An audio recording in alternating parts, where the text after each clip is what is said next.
What's up, y'all? Welcome to At the End of the Day podcast. I'm your host, Cherie, and I hope you've been having a great day so far. Before we get into the topic for today's episode, make sure you hit that like and subscribe button so you can be notified of all the new episodes. Also, feel free to leave a comment. I love hearing from you guys. And for weekly encouragement, make sure you follow me on Instagram and TikTok under the name ATEOTD Podcast. And as I always say, if you know someone that needs encouragement or is just going through it, make sure you share this episode with them because you just never know what somebody's going through.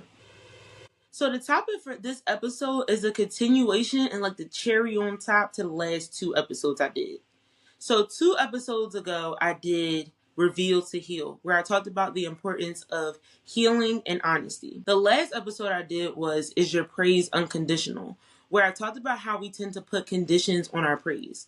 So if this is your first time tuning in, you should definitely check them out. So the topic for this episode was birthed out of the series It Had to Happen This Way by Pastor John F. Hannah. So first off, I just want to start by saying I love Pastor Hannah. Okay, like I could literally watch that man preach 1,000 times. And I do plan to make it to Chicago to watch him preach in person, okay? Because he is hilarious. And even though he's hilarious and will have you like bent over holding your stomach laughing, he also goes ahead and challenges you to think deeper and bigger about your relationship with God. And I can't emphasize enough how much he truly has impacted my relationship with God in such a positive way. So if you haven't listened to him, make sure you check him out. So in this series, he pretty much talked about how God allowed everything to happen in your life for a reason, the good and the bad. And he also talked about how strategic God is with using what it is that we have going through. The whole series really caused me to reflect and change my own perspective about a lot of things that have happened in my life. The series made me realize that we tend to omit certain things that have happened in our life because we don't like that they happened. But the truth is, it's all a part of the process. So on today's episode, I will talk about embracing the process. So let's intentionally grow our garden. So where do you think we're going to start at first? That's right. You should already know. We about to start at the definitions because why? I love my definitions. And y'all know, honestly, that they help y'all get the real understanding of the entire episode. Don't even play. Y'all know that. Okay, so we're going to start at the definitions. The definition of process by Oxford Languages Dictionary is a series of actions or steps taken in order to achieve a particular end. So in other words, it takes a series of things to get us to where we need to be. It could be a series of good things. It could be a series of bad things. Regardless of that, all of them work together to get us to where we need to be. And quite frankly, we all know that makes sense because of Romans 8:28, where it says, all things work together for the good of those who love God and are called according to his purpose for them. We can't go where we want to go without going through a process. And we can't become who God wants us to become without going through a process. Without the process, there will be a mess because you're pretty much skipping steps. Whether it looks like it or not, so much is happening in the process. A prime example of not skipping the process is baking a cake. Now, I have heard this analogy be taught by several different pastors in their sermons. So I'm going to share the analogy with y'all. But you already know I'm going to put my little spin on it. Okay, so imagine you're about to bake a cake. So you have all your ingredients. You got your flour, you got your sugar, milk, eggs, butter, etc. Each ingredient serves its own purpose in the process. The flour, sugar, and milk are going through the process of being measured to move from one container to the next. And that's pretty much the same way God goes ahead and moves us from our area of comfortability to new territory. The eggs are going through the cracking process so we can use what's inside. God does the same thing with us when he allows certain things to happen so we can go through the breaking process. Because sometimes we can't go into our next or go into who it is that God has called us to be in the same form that we're in. Sometimes a breaking has to happen. Sometimes we have to go through a breaking so we can get to the root of who we are so God can create a new and better version of ourselves. Then there is a mixing that happens. The eggs are going through a beating process that literally makes it thin enough to mix with the other ingredients. Once the mixing is done, you can't tell what went into the bowl. So you can't tell how much flour you went ahead and weighed. You can't tell how much sugar you went ahead and weighed. You can't tell how much milk you put in there, how many eggs you put in there. Everything looks like one. All of it works together to create a new form. So now you have cake batter. So after the mixing happens, you have to take that cake batter and put it into a pan. From there, the cake mixture has to go through the baking process. And even though you can't see each ingredient individually, what we do know is that the heat from the oven is causing each ingredient to do what needs to be done in order for us to get a cake, right? And the same goes for us as we go through different steps of a process. Stay with me. Then you have to allow the cake to sit in the oven for a certain amount of time. Too early and that cake ain't going to taste right. It's just not. Okay? And if you go ahead and leave it in too late, it's going to be extremely dry and possibly even burnt. And if you're anything like my mom when she makes her 7-Up cake, when she does that, can't nobody move in the house. Because if you go ahead and have too much movement, boom, the cake gonna fall. That cake has to sit in that baking process. No other disturbances can happen. And the timing of taking it out is crucial. So when the cake comes out, at that point you think, boom, it's cool. We got a cake. Life is great. But no. The cake also has to go through a cooling process. And then you go ahead, put that icing on it, and it's done. So what am I saying? When we look at a cake, all we see is the finished product. We don't see each ingredient that went in there or the process the cake went through to get to what we're looking at. No. All we see is a cake with icing on it. That's it. Whatever that cake went through to become a cake, cool. But we don't see the process or each ingredient by looking at it. When looking at a cake, we may not be able to see each ingredient, but we know it's in there. We also know that each ingredient served its own purpose to get us that cake. And how do we know? Because without certain ingredients, you wouldn't have a cake. Without the flour, that cake's not rising. Okay? Without milk, butter, that cake is going to be dry. Yep, dry. Without the sugar, that cake is not going to be sweet at all. So the same way each ingredient served a purpose to get us to a cake, the same goes for us with every process it is that we go through. As we go through each step of the process, people can't tell what you've been through just by looking at you. And that's because each step of the process worked together to create a new version of you. So I want you to know that whatever you're going through right now, it's serving a purpose and is a part of the process for God to get you to where He needs you to be. So when I think about embracing a process, there are two people I tend to think about, okay? One is from the Bible and one is not from the Bible. I'm not even going to ask y'all to guess who because there's a lot of people I'm sure y'all can think of. But I'm going to share the first person and they are not in the Bible. Not in the Bible. The first person is Sha'Carri Richardson. She is an American track and field sprinter. Now, in the past 5 years, she has experienced many highs and lows. And if you don't know what I mean, I'm going to, get into it a little bit. In 2019, as a freshman, she ran the 100 meters in 10.75 seconds. So this caused her to break the collegiate record at the NCAA Division I Championships. Now, that made her one of 10 of the fastest women in history. Not just the world, history. Can you imagine being that young making history? That's very impressive. In April of 2021, she ran a new personal best of 10.72 seconds. So that made her the 6th fastest woman of all time at that time. And it also made her the 4th fastest American woman in history. She later qualified for the 2020 Olympics, running the 100 meter in 10.86 seconds. But she was ineligible for the 100 meter due to her testing positive for cannabis. When asked about it, she pretty much said that she took the drug to cope with qualifying for the Olympics and for mourning the death of her mother. Now, even though she was ineligible for the 100 meters, she still could have been chosen for the 4x100 relay for the women's in the Olympics, but she was not selected. And at that point, it just seems like one low moment after another.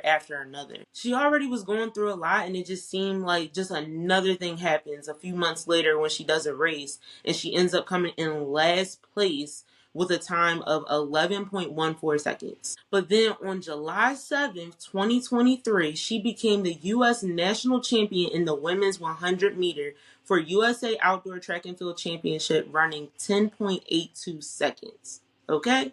Now, her winning that qualified her for the 2023 World Athletics Championships. So the third day of the 2023 World Athletic Championships, she won gold in the 100-meter race with a time of 10.65 seconds.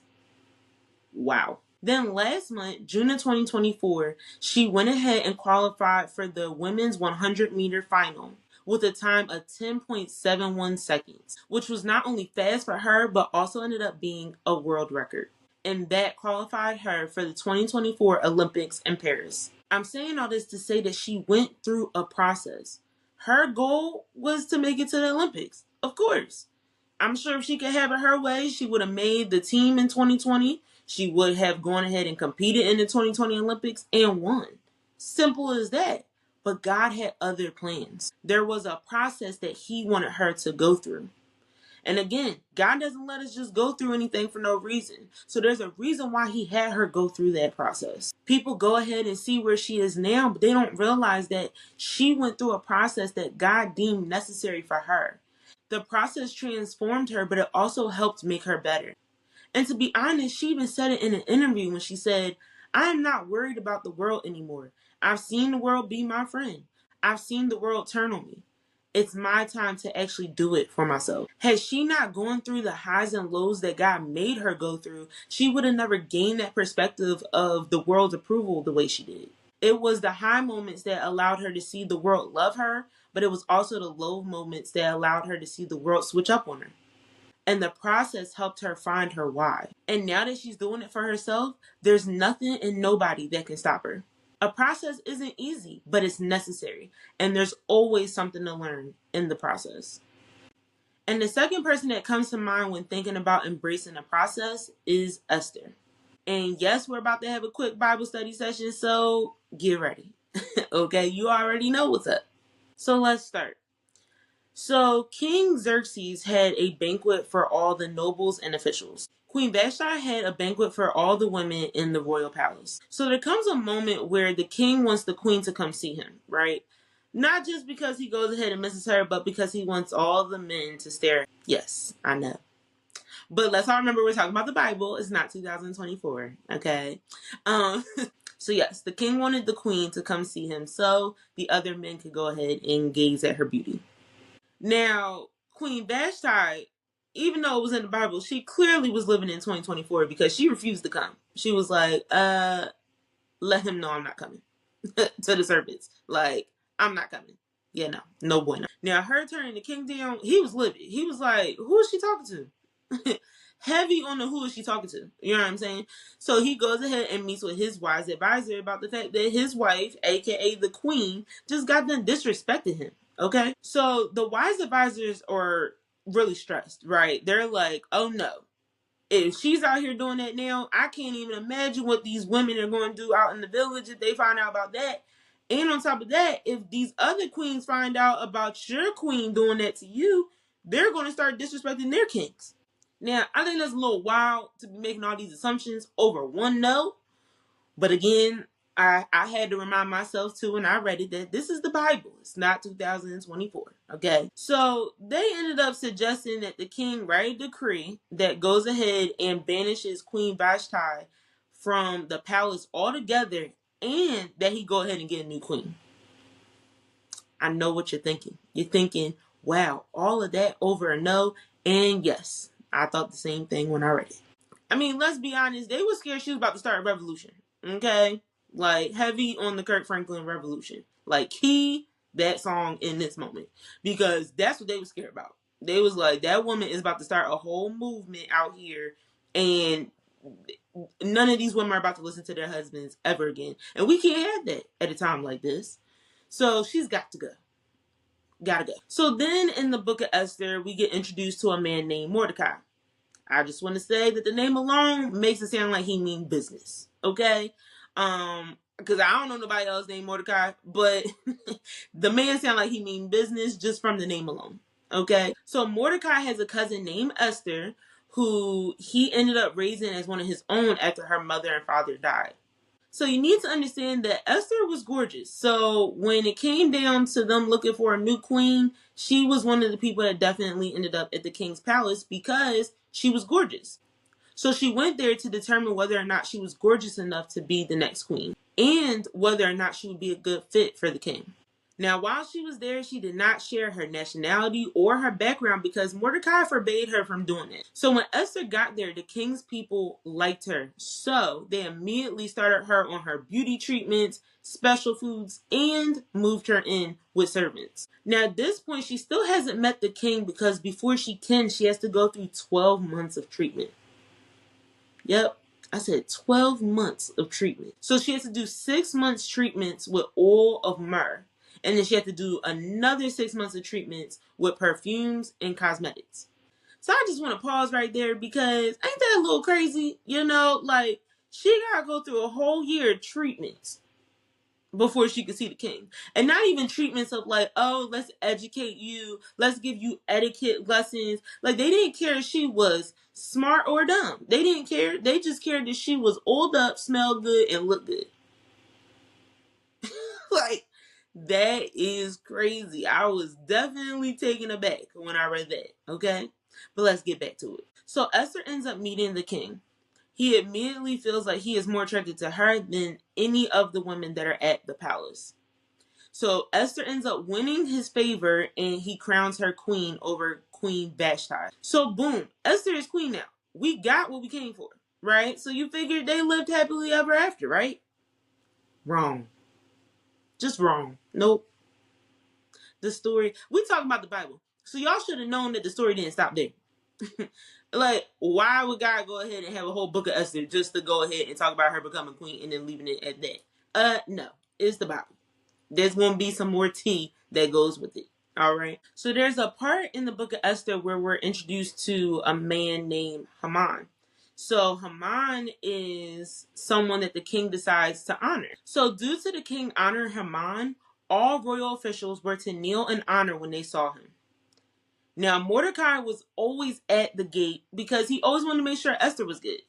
But when he saw Haman, he refused to kneel. And this drove Haman crazy. He was so mad that he decided to kill all the Jews. Okay? And because for him, killing Mordecai was just not enough. He was like, I need to kill Mordecai and his people. Killing Mordecai is just not going to do it for me. Okay? So I think we can all agree and say that Haman was mad. Like, he was a category mad all by himself. So Haman goes to the king and pretty much lets the king know of his plan without directly saying, I'm planning to kill all the Jews. And the king's listening to the plan. He's like, yeah, I mean, go for it. Cool with me. So I just want to make a note that he indirectly described the Jews to the king by saying, there is a certain group of people scattered. Now that is so vague. Like, the group of people he was referring to was the Jews. Like, what?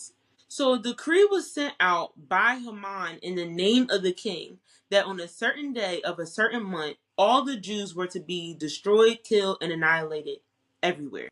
Mordecai learned about the decree and was outraged. He immediately tore his clothes, put on sackcloth and ashes, and headed straight to the king's gate. But since he had on sackcloth, he couldn't go past the king's gate because it was a rule that people were not allowed in with sackcloth. So Esther found out about Mordecai and immediately sent him clothes to change into. But Mordecai refused. Okay, he was like, no, I'm not changing my clothes. So once he refused, Esther went ahead and sent somebody to find out what was going on with Mordecai. So he told the person everything about the decree and instructed that person to let Esther know that she needs to pretty much sit with the king at this point and put a stop to all of this. So Esther receives the information and then sends the person back to let Mordecai know that there's an entire law that states that anybody that goes to the king without being summoned by the king will be killed immediately. I'm sorry, y'all, but I gotta pause again. So you mean to tell me that a simple pop-up on the king meant death? That's wild. And you know y'all was thinking it too. That's wild. And to be honest, I understood Esther's hesitation. When Mordecai received her response, he felt the need to remind her who she is. In Esther chapter 4, verse 14, he said, for if you remain silent at this time, relief and deliverance for the Jews will arise from another place. But you and your father's family will perish. And who knows but you have come to your royal position for such a time as this. Now, even though he was checking her, I love the part where he says, and who knows but that you have come to your royal position for such a time as this. In other words, your beauty got you into the palace, but you were sent here to do more. And I like to think that in a way he was encouraging her in that moment with that statement, because he was pretty much reminding her that she was placed there with a purpose. And maybe, just maybe, that purpose was for this very moment where she would have the opportunity to save her people. And he was also reminding her that there was a purpose in the process. So Esther hears his reply and sends a response to Mordecai that she wants all of the people to go ahead and fast for 3 days with no food and no water. She also let him know that she will be doing the fast along with her attendants, and that after the 3 days are up, she will go to the king. And she said in Esther 4, verse 16, she said, when this is done, I will go to the king, even though it is against the law, and if I perish, I perish. So Mordecai carried out all of Esther's instructions. On the third day, Esther went to go see the king, and when the king saw her, he was pleased and welcomed her in. When Esther entered the room in Esther 5, verse 3, he said, what is it, Queen Esther? What is your request? Even up to half the kingdom, it will be given to you. My God. What? When I read that part, I was so relieved, because that thing could have went sideways. Okay? Like a whole nother outcome. And we all know that other outcome could have been. But it wasn't. Because why? But God. Okay? Don't get me to shout. So I'm going to stop here because there's so many things that happen in the rest of the book of Esther. Now, I will tell you that the king ends up putting a stop to Haman's plan because Esther ends up exposing him to the king. And if you have time, you should read the book of Esther because it's only 10 chapters. And I just pretty much got y'all up to the first 5. Okay? So you're welcome. Now, why did I share all of this? Because Esther endured a process to become queen. To be honest, they could have just gone ahead and put a crown on her head. Because, I mean, she was cute. He was attracted to her. What else was there for them to see? But they decided to have her go through a process. Receiving the title queen was pretty much the end goal for Esther and Mordecai. That was it. That was considered the end of the process. But again, God had other plans. He saw Esther as more than just a pretty face. He had a plan for her life, the same way God has a plan for our life. Esther became queen, but you can't just get a title just to have a title. There are responsibilities that come with certain titles. Esther endured a process to save her people. She could have gone to the king the same day that she heard about Haman's decree, but she didn't. Instead, she decided to go through the process of fasting. Her decision to fast was her waiting, and her decision to fast was her welcoming God into her situation. Now, most people would see her action of fasting as her ability to eat and drink being taken away from her. But they don't realize that it's in the lack of eating and drinking where she's actually gaining something. She gained the courage to go to the king even though there was a law saying that she couldn't. She also strengthened her faith in God. She had trust that God had her back no matter the outcome. And it's through the fast that she completely submitted to God's will for her life. Because let's be honest, she had no certainty that she wouldn't be killed. But she had enough faith in God's plan for her life that she was willing to go in that room anyway. Esther's process wasn't just about her. She was able to save the Jews because of her process. So in other words, there are people depending on you to make it through your process.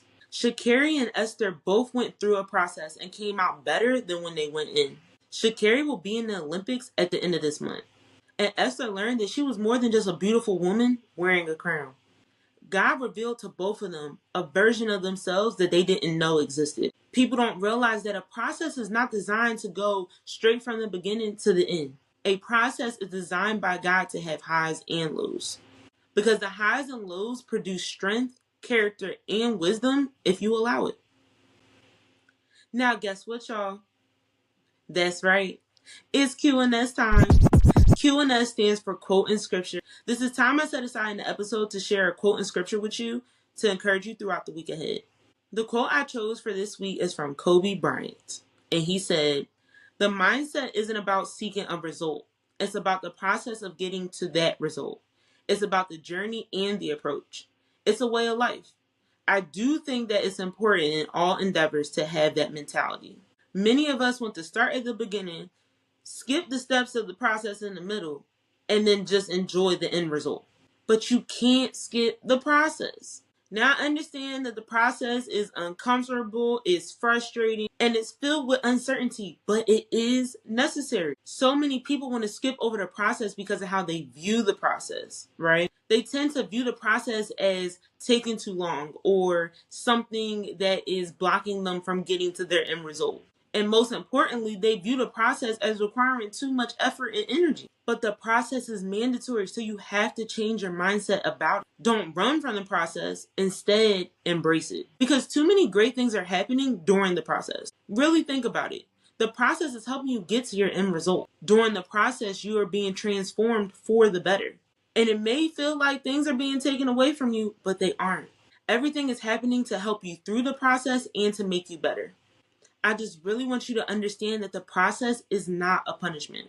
Instead, I want you to view the process as an opportunity to learn and grow before you get to your end result. And I want you to realize that it isn't you against the process, because you and the process are actually on the same team. So stop trying to get rid of it, skip over it, and ignore it. So I want you to accept the process, change your mindset, and learn from it.